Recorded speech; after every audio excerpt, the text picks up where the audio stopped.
de promoción de cultivos sostenibles y alternativos que venimos implementando. Son las 4 de la tarde con 8 minutos. Amigos, vamos a cambiar de información. Hay que presentar o a compartir con ustedes un cuadro que ha publicado el Ministerio de Salud respecto a los casos confirmados de la viruela del mono. Es una información acumulada al 8 de julio, es decir, hasta el día de hoy. Casos confirmados hasta el momento 21. Distritos reportados 8, entre ellos Jesús María, Surco, Pueblo Libre, Cercado de Lima, San Martín de Porres, Los Olivos, Santa Anita y San Miguel. Y el Ministerio de Salud recuerda lo siguiente, las medidas que debemos tomar en cuenta para evitar contagios, ¿no? Evitar el contacto, lavado de manos, usar mascarilla y aislarse si se presentan síntomas. Si se presentan erupciones o lesiones en la piel, se puede llamar a la línea 113, opción 6, o se puede acudir a un establecimiento de salud más cercano. El más cercano.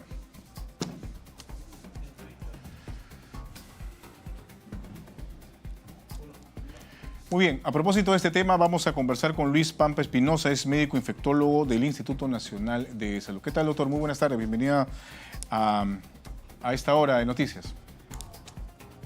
Buenas tardes, gracias por la invitación. Gracias a usted por atendernos. Bueno, se han incrementado los casos de viruela del mono, tenemos entendido, por lo que hemos leído la información del Ministerio de Salud, a 21 hasta el momento. ¿Es motivo de preocupación real este aumento de casos de la viruela del mono? Muchas gracias por la pregunta. Yo creo que todo problema de salud, ¿no?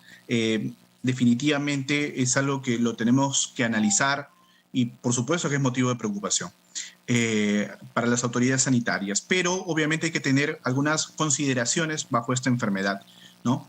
Por supuesto que las personas que más están en riesgo de exposición van a ser aquellas personas que tengan un caso positivo en su casa. Uh-huh. Hay que ver que las diferencias en la transmisión con la COVID-19, que se transmitía por vía aérea, y si una persona estornudaba podría contagiar a muchas más personas, en esta enfermedad el mecanismo de transmisión es el contacto directo. Entonces, aquellas personas que estén en contacto directo con una persona que sea un caso probable o sea un caso confirmado, van a ser aquellas personas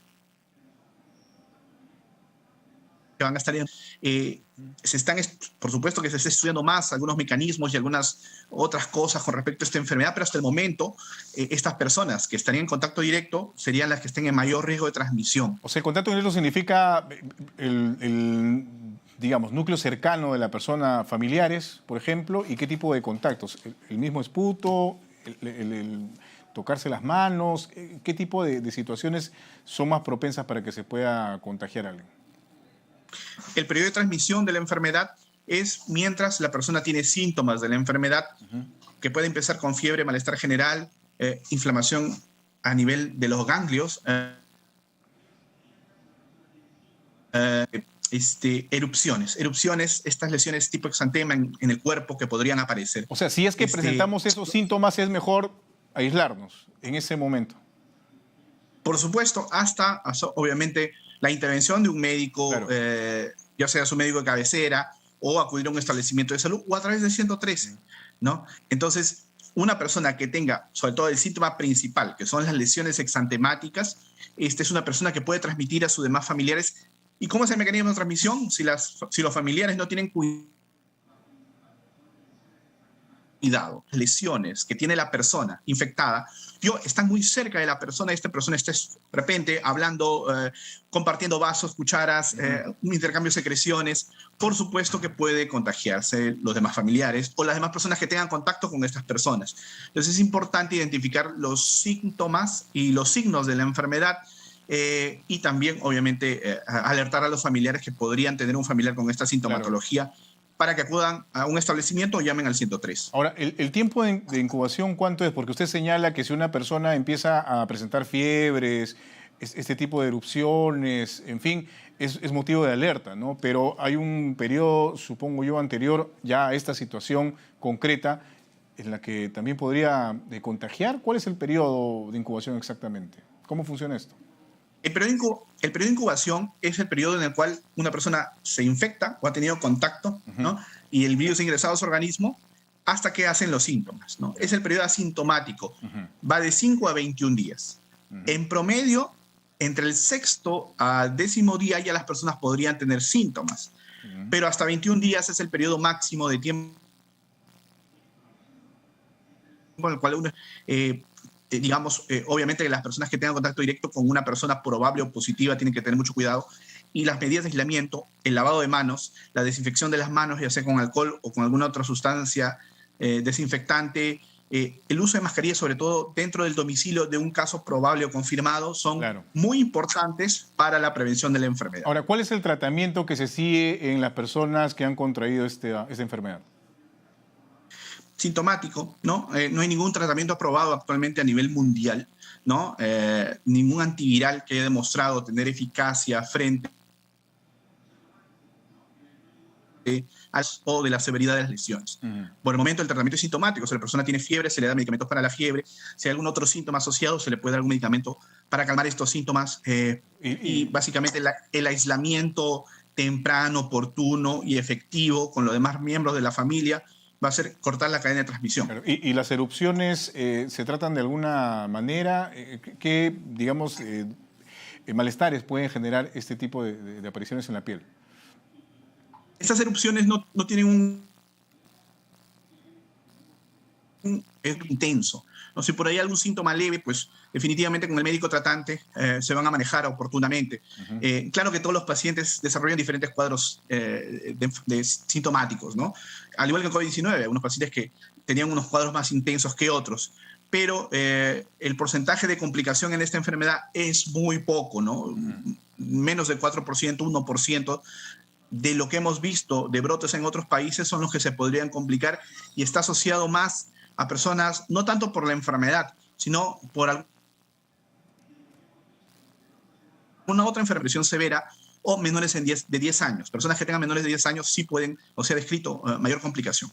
Pero el manejo sintomático no hay que tener, no hay que asustarse, o sea, digamos, no se echan muchas cremas, porque eso también puede contaminar las lesiones y se puede sobreinfectar y pueden hacer alguna infección tipo bacteriana sobreagregada. Lo más importante es el aislamiento, seguir las indicaciones de su médico tratante y, bueno, estas irán,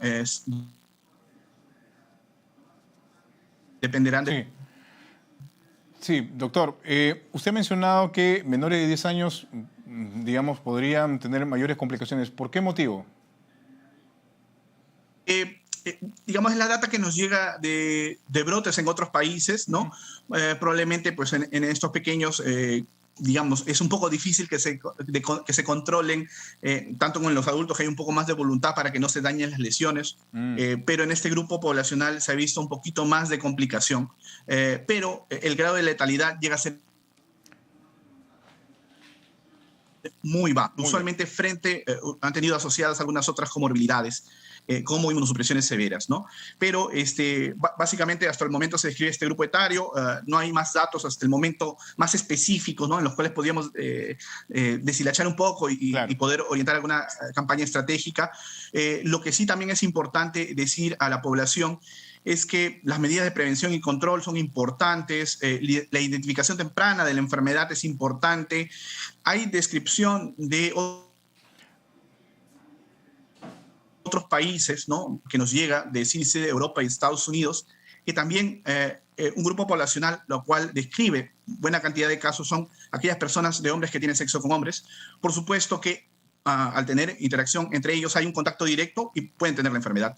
Es importante alertar a todos los grupos de riesgo, es importante alertar a toda nuestra población que de presentar los síntomas acudan a un establecimiento de salud o llamen al 113. Muy bien. Y bueno, ya con el médico de cabecera iremos seguimiento, irán siguiendo su más adecuados que ellos necesiten, pero el porcentaje de complicación es bajo, ¿no? Listo, doctor. Muchísimas gracias por haber estado con nosotros. Muy amable. Que tengan buenas tardes. Gracias a ustedes. 4:18, doctor Luis Pampa Espinosa, médico infectólogo del Instituto Nacional de Salud, ha estado con nosotros, amigos.